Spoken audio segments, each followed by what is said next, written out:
जोबोद मोजां आरो मोनफ्रोमबो बियाबाव गिदिंनानै रायजो राजाफोरनि जिखिनि मोनसे आग्रह जिखिनि मोनसे गोसो दुंगांखांनाय जे जेरावखि थाङा मानो UPPL जोबथारनाय सावगारियाव भट होनो थाखाय रायजो राजाफ्रा जेखौ गोसो जानानै दङ बेखौ नुनानै जोबोद मोजां मोनदों। जोंहा नैबे 19 नं सिडली चिरां समस्तियावबो बियाबावबो जोंहा रनजित बसुमतारी बिथाङा देरहागोन एकदम रोखा जाबाय। दिनै आङो हाथिसाराव जयनिं खालामफैदों जे बेयाव गोबां जाथि माहारिफोर बेयाव दङ, हिन्दी भाषिफोर दङ, जोंहा गुरखा भाइफोर दङ आरो बिदिनो बेंगलिफोर दङ। गासैबो दिनैहाय जायगा जायगा दिनै UPPL दोलोखौ थांनाय 5 बोसोराव प्रमद बर' बिथांनि दैदेननाय मानगोनां रनजित बसुमतारी बिथांमोननि दैदेननायाव जि मोनसे नैबे ओनसोला गोजोननि मोनसे ओनसोल जादोंमोन ना होमबा? बेयाव नोङो शान्तिनि मोनसे फोथायलायनायनि मोनसे ओनसोल जादोंमोन आरो दिनै दानबानि 6 दाननि BPFनि सरकार बे सरकाराव आरो माने थासारिया गाज्रि जाफिननायखौ लानानै रिलिफआव थानांलायनाय इन्टारनेट बन्द जालायनांनाय बेबायदि थासारिनि थाखाय दिनैहाय मा जाबाय UPPLखौ गोसोखांफिनजोबदों। बेनिखायनो दिनै नैबे 19 नं सिडली चिरां समस्तियाव मानगोनां बिथां रनजित बसुमतारी देरहानाया एकदम रोखा जानानै दं।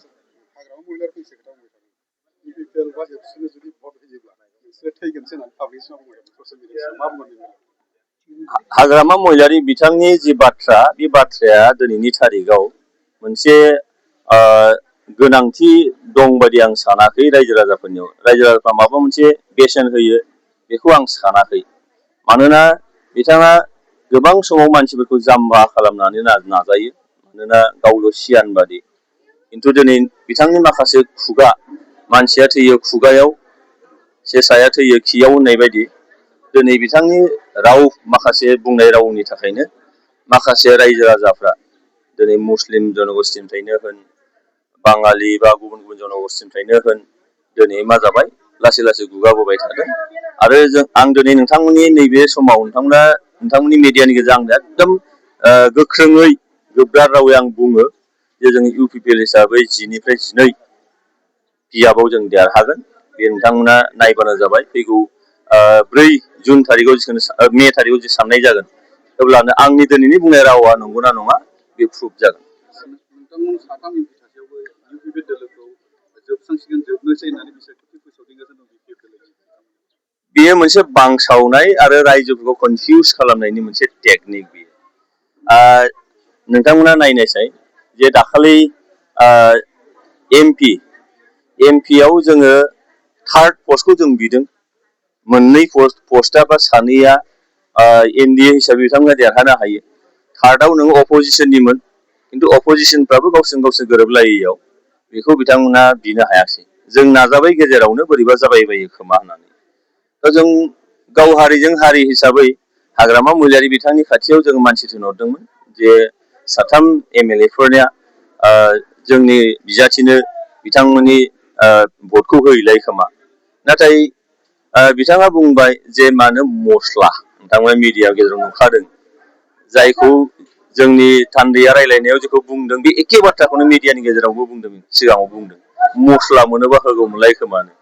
दा जुदि मस्लासो बिबायबा बे ओनसोलनि जौगानाय बे ओनसोलनि गोजोन खौसेथिनि खोथा सिन्था खालामालासिनो खालिबोल' मस्लानि फारसे जुदि सिन्था खालामोबा बे ओनसोलाव नोङो गुरुबासानि घटना जाबाय, क'क्राझार टाउनाव घटना जाबाय, नैबे नोङो कारिगाव जाथाय जाबाय, बे मोनफ्रोमबो जाथायाव फंसे खोथाखौनो बुंबाय थाबाय जे आंनि आखायाव आयेन शृंखलाया गैया, ल' एन्ड अर्डारखौ आं मेनटेन खालामनो हाया। नाथाय जों बयबो मिथिगौ जायफ्रा मेगन गुनु जायफ्रा एसे बेफोरखौ खौरां लायो जे जोंनि बे BTCनि चिफ आरो डेपुटि चिफ बे सानैया केबिनेट रेंकनि जायो। जेरै जोंहा उर्खावग्रा ब्रह्मआ केबिनेट रेंकनिमोन, केबिनेट मिनिस्टारमोन। बिथांमोना नैबे 4 जिल्लायाव केबिनेट रेंकनि जायो, केबिनेट मिनिस्टारनि रेंकनि। होमबा बिथांमोना DCSPखौ नोङो निस्सय बाहायनो हायो, कन्ट्रल खालामनो हायो, अर्डार होनो हायो। दा अर्डार होआखै जों आंनि आखायाव बे गोहोआ गैया होननाय माने मा बिथाङा रायजो राजाफोरखौ दुखुआव खोख्लैनो थाखाय रायजो राजाखौ खस्थ'आव खोख्लैनो थाखाय बिथाङा बे बाथ्राखौ बुंदों। थार ओंथियाव बिपिएफआ नोङो रायजो राजाफोरनि सरखार नंलिया, रायजो राजाफोरनि दोलो नंलिया, रायजो राजाफोरनि दुखु खस्थ'आव बिथांमोनहा जेबो फाजालिया। नङाबालाय जोङो इउपिपिएल हिसाबै माने माइनाव सोरां बिथांखि होदोंमोन सेल्फ हेल्प ग्रुपनो, अनसाय बिथांखि होदोंमोन, रग निर्मुल आसनि होदोंमोन बेमारिफोरनो, फरायसाफोरनो जोङो गियान सोरां बिथांखि होदोंमोन। बे गासैबो बिथांखिखौ दानजोबनानै दिनै जेनगोना रोखा जाबाय नालाय, बेनिखायनो मानो अरुनदय दाननो नागिरबाय, न' दाननो नागिरबाय, हा होनाय नङानो बायदिसिना बाथ्रा। दा बेफोरो बिथांमोननि जेननायनि लक्षण।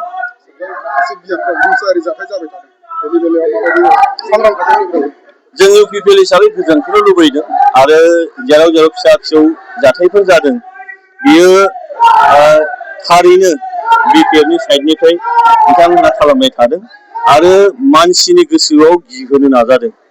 थांनाय 17 बोसोराव जेखौ खालामदोंमोन बेखौनो आरोबाव लामा लाफिनदों। खिन्थु दिनै रायजो राजाफ्रा सांग्रां, बयबो बिनि फारसे बोरैहाय बेखौ कन्ट्रल खालामनांगौ बेखौ मिन्थिखागौ।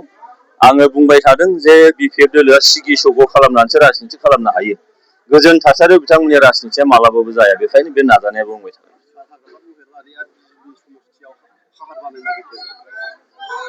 बेथ' बिजनि समष्टिखौ लाजि फोनांनायनि अनगा जेबो नङा।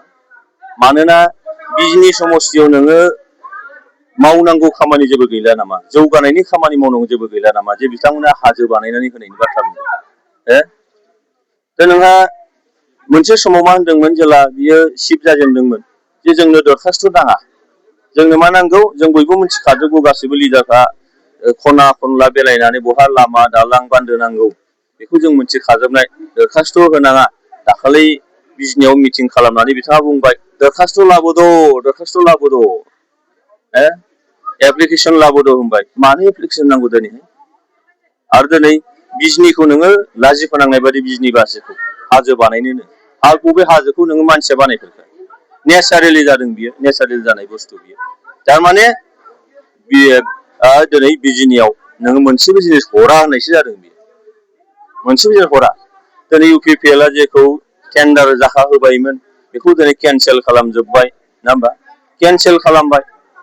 दिनैहाय नोङो आसाम माला दांथलनिफ्राय नोङो ओरै क'क्राझार बे तिनिआलिसिम आसाम माला मोनसे दंमोन, जेराव बासुगाव आरो कालिफुख्रिखौ नोङो कानेक्ट खालामनो थाखाय मोनसे सामफादियाव ब्रिज नांगौमोन। बे लामानि आसाम माला लामानि गेजेरजों बे जाफुंनायमोन। बिथांमोना गोलाव समनिफ्राय नोङो दिनै कलेजाव फैनांगौआव थांलाय फैलाय हान्था मेलायाव दैज्लां समाव बिराद खस्थ' जायो। नाथाय दिनै मा जाबाय, बेखौ जोङो होदोंमोन दिनै बासुगावबासि कालिफुख्रि बा बयनिबो थाखाय। भबिष्यतआव नोङो रुपसि एयारपर्टजों डाइरेक्ट मोनसे कानेक्सन जोंहा लामा जों बानायदोंमोन, बेखौबो दिनै मा जाबाय केन्सेल खालामनानै बहाबा लांबाय। जों नुदों, खोनाबाय थादों। नाथाय मोनसे खोथाखौ सिखार लानांदों दिनैहाय प्रमद बर' बिथांनि समाव मावनाय जे खामानिफोर, जेफोर आसनिफोर, दालां बान्दो, बेखौ बिथाङा दिनै खिथा हायै हायै बुंनो बाध्य जादों जे बे प्रमद बर' समनिमोन। बे एकदम बिनि थाखाय जोङो गोग्गादों। मानोना सैथोआ सैथोखा, नङा होमबा? सैथोखौ मालाबाबो खोबथेनानै दोननो हाया। बिथाङा जे जेबो मावनो हायाखै, गरसे थाखा जे गैया बेखौनो फोरमायदों। आरो बाजेट, बेथ' 4 मासनिल' बाजेट। बबे सरकाराव नुफेरखो 4 मासनिल' बाजेट? बोसोरसेनि जानांगौमोन। आरो बे 4 मासनि बाजेटाव खालि बल' साख्रियालफोरनो बेथन होनो थाखायल' बाजेट होदों।